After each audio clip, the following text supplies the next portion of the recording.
पढ़ेंगे जो आयोग जिस हद तक की पूछ सकता है उस हद तक की हम लोग जानेंगे कि व्यंजन कैसे होते हैं। फिर आगे कुछ क्वेश्चन आपको देंगे कि कैसे कैसे क्वेश्चन एग्जाम में पूछे जा चुके हैं या पूछे जाने की संभावना है। जय हिंद मेरे प्यारे साथियों, मैं नीतीश सोनी आपके अपने YouTube चैनल प्रयास एकेडमी में आपका हार्दिक स्वागत करता हूं। बादलों के ओट से सूरज निकलने वाला है, बादलों के ओट से सूरज निकलने वाला है। दोस्तों सफर जारी रखिए क्योंकि वक्त बदलने वाला है। चलिए शुरू करते हैं आज हिंदी की बड़ी क्लास और शुरू करते हैं इसका पहला चैप्टर का नाम है वर्णमाला। एकदम गहराई से पढ़ेंगे, हर एक बिंदु क्लियर होगा। एग्जाम में जितने भी क्वेश्चन वर्णमाला से बनने वाले हैं, हर इस क्वेश्चन की बातें आज क्लास में होने वाली है। चलिए कॉपी पेन उठा लीजिए, हर एक बिंदु लिखते जाना है, साथ साथ पढ़ते जाना है। वर्णमाला, पहले जानते हैं कि वर्ण क्या होता है। चलिए दोस्तों देखते हैं, वर्ण कहिए या अक्षर कहिए या ध्वनि कहिए, चीज एक ही है, वर्ण अक्षर ध्वनि। अच्छा, वर्ण का मतलब ही होता है वह छोटी से छोटी ध्वनि, लिखिए वह छोटी से छोटी ध्वनि जिसके और टुकड़े नहीं किए जा सकते हैं, नहीं किए जा सकते हैं। अक्षर का मतलब ये होता है, आ मतलब होता है, आ अक्षर मतलब होता है जिसके और खंड नहीं किए सकते हैं। इतना बात नोट कर लीजिए।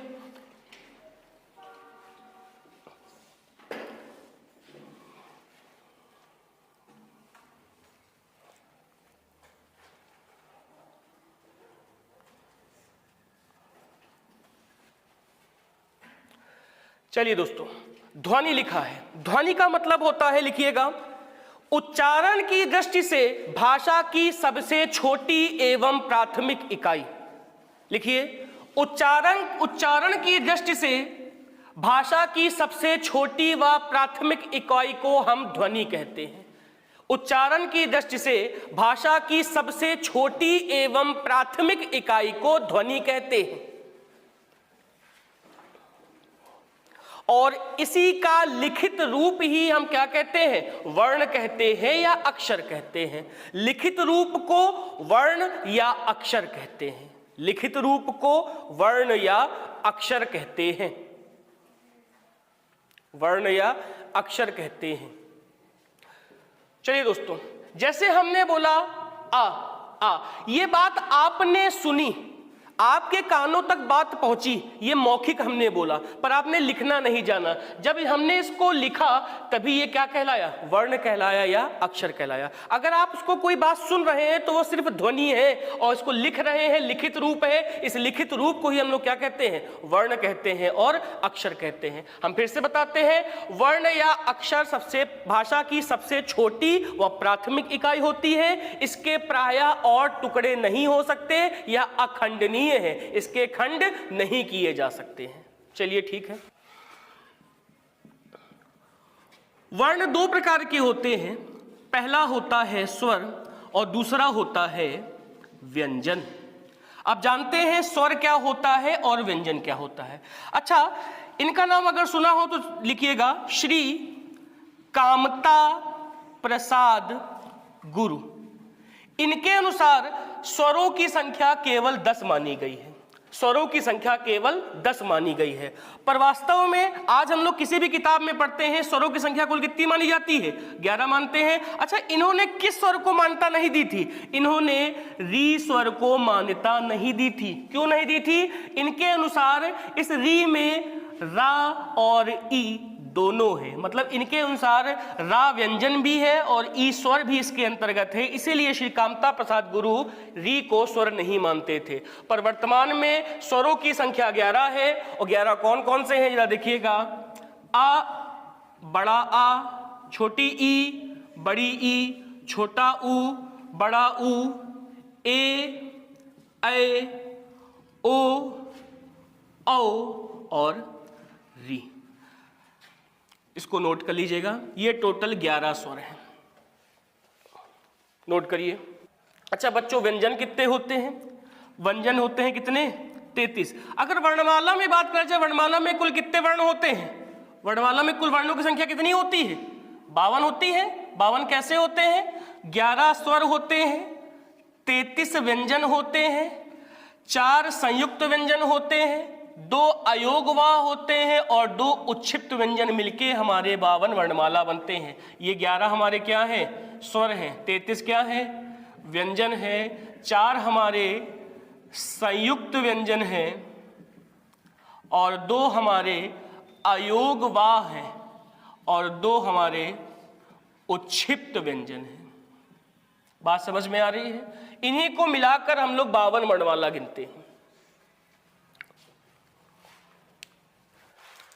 चलिए दोस्तों, अब पढ़ते हैं स्वर होते क्या है। लिखिएगा, स्वर वे मूल वर्ण होते हैं जो स्वतः, मतलब बिना किसी रोक के, कंठ से सीधे बाहर आते हैं,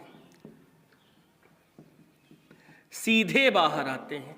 स्वर वे मूल वर्ण होते हैं जो स्वतः बिना किसी रोक के कंठ से सीधे बाहर आते हैं। प्रैक्टिकली बोलिए, कोई भी स्वर बोलिए, आ आ ई ई उ ऊ, कोई रोक लग रहा है?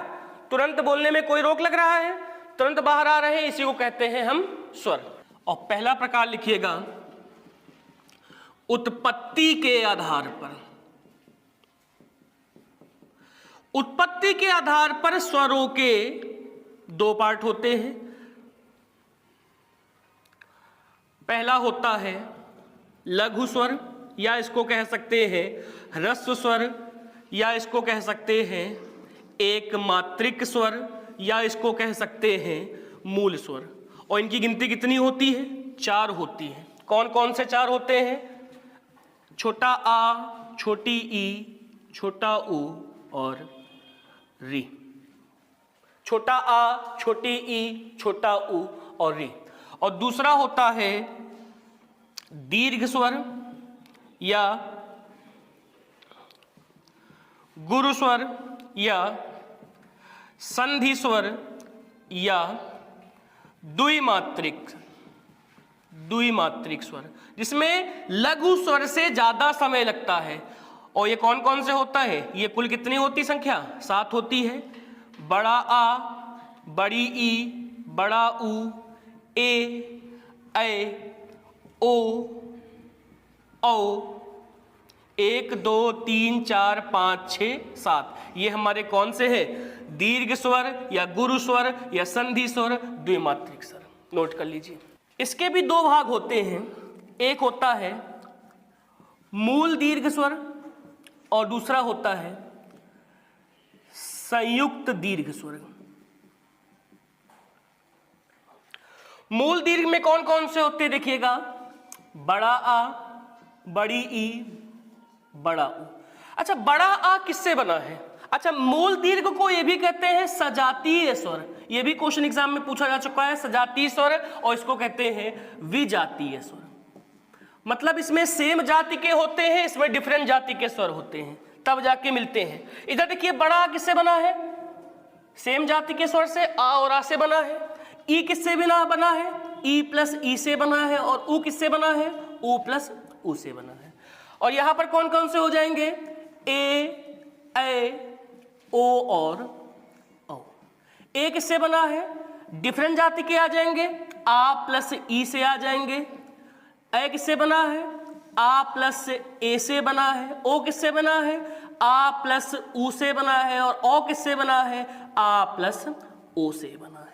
यह है आपका स्वरों के प्रकार। पहला प्रकार है उत्पत्ति के आधार पर। उत्पत्ति के आधार पर स्वर 2 प्रकार के होते हैं। पहला प्रकार है लघु स्वर या ह्रस्व स्वर या एक मात्रिक स्वर या मूल स्वर। मूल स्वर कितने होते हैं? 4 होते हैं। छोटा आ, छोटी ई, ऊ और री होते हैं। और बाकी दीर्घ स्वर की बात किया जाए, दूसरा पार्ट होता है दीर्घ स्वर, गुरु स्वर, संधि स्वर। या अरे संधि का मतलब ही होता है 2 चीज मिलके बनता है द्विमात्रिक। इसमें 2 मात्राएं होती हैं, बड़ा आ, बड़ी ई, बड़ा ऊ, ए, ऐ, ओ और ओ। दीर्घ स्वर दो पार्ट में डिवाइड होते हैं। मूल दीर्घ होते हैं जिनको कहते हैं सजातीय स्वर, और दूसरा होता है संयुक्त दीर्घ स्वर जिनको कहते हैं विजातीय स्वर। मूल स्वर में, मूल दीर्घ में होते हैं बड़ा आ, बड़ी ई, बड़ा ऊ, और संयुक्त दीर्घ में होता है ए, ओ और औ। नोट कर लीजिए इसको। दूसरा प्रकार है जिह्वा के प्रयोग के आधार पर। जीवा मतलब क्या? जीभ के प्रयोग के आधार पर स्वर के फिर तीन भेद होते हैं, बहुत ध्यान सुनिएगा। पहला होता है अग्र स्वर, दूसरा होता है पश्च स्वर, और तीसरा होता है ये होता है मध्य स्वर, और तीसरा होता है पश्च स्वर। अग्र का मतलब होता है जहां जीभ के आगे वाले पार्ट में बल दे के स्वर के बोला जाता है। इसमें कौन कौन स्वर होता है? ए और ए। मध्य स्वर जहां बीच में बल पड़ता है स्वर में, जीभ में, उसको होता है छोटा आ, और बाकी शेष कौन कौन से हो गए? बड़ा आ, उ, ओ और औ। ये हमारे हो गए अग्र स्वर, मध्य स्वर और पश्च स्वर। किसके आधार पर? जिह्वा के प्रयोग के आधार पर स्वरों के भेद हैं। चलिए बच्चों, आइए जानते हैं स्वरों के भेद कितने प्रकार से हो सकते हैं। अगर स्वरों के भेद देखा जाए तो पहला प्रकार है उत्पत्ति या उच्चारण के आधार पर स्वर के कितने भेद होते हैं? दो भेद होते हैं। पहला होता है कौन सा? लघु स्वर, या इसको कह सकते हैं ह्रस्व स्वर, या इनको कह सकते हैं मूल स्वर। इनकी गिनती कुल कितनी होती है? 4 होती है। कौन कौन से होते हैं? आ, ई, उ, री। दूसरा भेद होता है दीर्घ स्वर या गुरु स्वर या संधि स्वर। ये स्वर इनसे ज्यादा समय लेते हैं, या द्विमात्रिक स्वर भी कहते हैं। कौन कौन से होते हैं? कुल 7 होते हैं। बड़ा आ, बड़ी ई, बड़ा उ, ए, ओ और ओ। अगर इनको भी क्लासिफाई किया जाए तो ये भी 2 पार्ट में डिवाइड हो सकते हैं। पहला होता है मूल दीर्घ स्वर, या एग्जाम में आ सकता है कि सजातीय स्वर कौन कौन से होते हैं। ये कुल 3 होते हैं, बड़ा आ, बड़ी ई, बड़ा उ। अच्छा बच्चा, सजातीय का मतलब होता है सेम जाति से बने स्वर। देखिए सेम जाति से बने हैं। आ और आ से मिलके कौन सा बन गया है? बड़ा आ बन गया है। ई और ई से मिलके बड़ी ई बन गया है। उसी प्रकार उ और उ से मिलके बड़ा उ बन गया है। दूसरा आता है संयुक्त दीर्घ स्वर, इनको कहते हैं विजातीय स्वर, मतलब डिफरेंट जाति से बने होते हैं। एक इनसे बना होता है छोटा आ और छोटी ई से बना होता है। ए किससे बना होता है? छोटा आ और ए से बना होता है। ओ किससे बनता है? आ और उ से मिलके बना होता है। औ किससे बनता है? आ और ओ के योग से बना होता है। अगला भेद आता है जिह्वा के प्रयोग के आधार पर स्वर के कुल कितने भेद होते हैं? 3 भेद होते हैं। पहला होता है अग्र स्वर, दूसरा होता है मध्य स्वर और तीसरा होता है पश्च स्वर। जब आप स्वर का उच्चारण करेंगे तो जब जीभ का प्रयोग करेंगे तो आगे बल पड़ेगा। जब बोलिएगा ई, ए और ए, ये अग्र स्वर की कैटेगरी में आते हैं। दूसरा होता है मध्य स्वर, होता है ये बीच से जीभ के बीच वाले भाग से बोला जाता है। और पश्च स्वर कौन कौन से होते हैं? बड़ा आ, छोटा उ, बड़ा उ, ए और ए होता है। ये जीभ के पिछले वाले हिस्से के प्रयोग से बोला जाता है। अगली कैटेगरी आती है ओष्ठ की स्थिति के आधार पर। ओष्ठ मतलब होता है ओठों की स्थिति के आधार पर। पहला होता है अवृत्त मुखी होता है। अच्छा, वृत्त का मतलब क्या होता है? गोला होता है।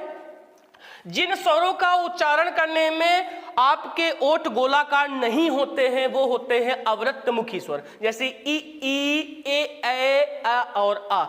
बोलते समय मुंह गोल नहीं हो रहा है, इसलिए कौन से हैं? ये अवृत्त मुखी हैं। उसी प्रकार दूसरा है वृत्त मुखी, जब इसका उच्चारण करते समय आपके ओठ गोलाकार अवस्था में हो जाएंगे। जैसे उ, ओ और औ। बात समझ में आ रही है? अगली कैटेगरी आती है मुख विवर खुलने के आधार पर स्वरों के भेद। ये भी प्रायः 4 होते हैं। संवृत्त स्वर, देखिए हमने लिख दिया है, जो स्वर बोलते समय मुख लगभग बंद रहता है, पूरा नहीं बंद होता है, लगभग बंद रहता है। उच्चारण करिए, ई, उ, लगभग बंद रहा तो ये कौन सा कहलाएगा? संवृत्त स्वर कहलाएगा। अगला है अर्ध संवृत्त स्वर, मुख बहुत थोड़ा खुला रहता है, इससे थोड़ा ज्यादा खुल जाएगा। कौन कौन से हो जाएंगे? ओ और ए हो जाएगा, इनकी तुलना में थोड़ा सा अधिक खुल जाएगा। अगला भेद है विवृत स्वर है, मुख पूरा खुल जाता है। जैसे कौन सा?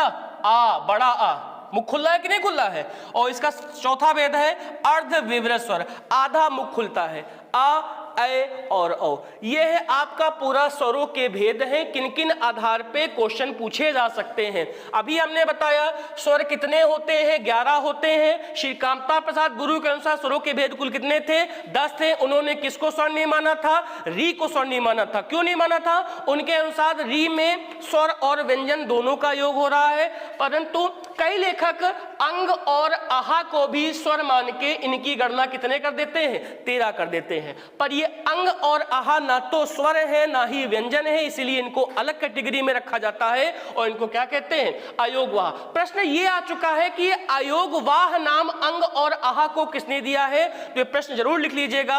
अंग और आहा को अयोगवाह नाम आचार्य किशोरी दास ने लिखा है।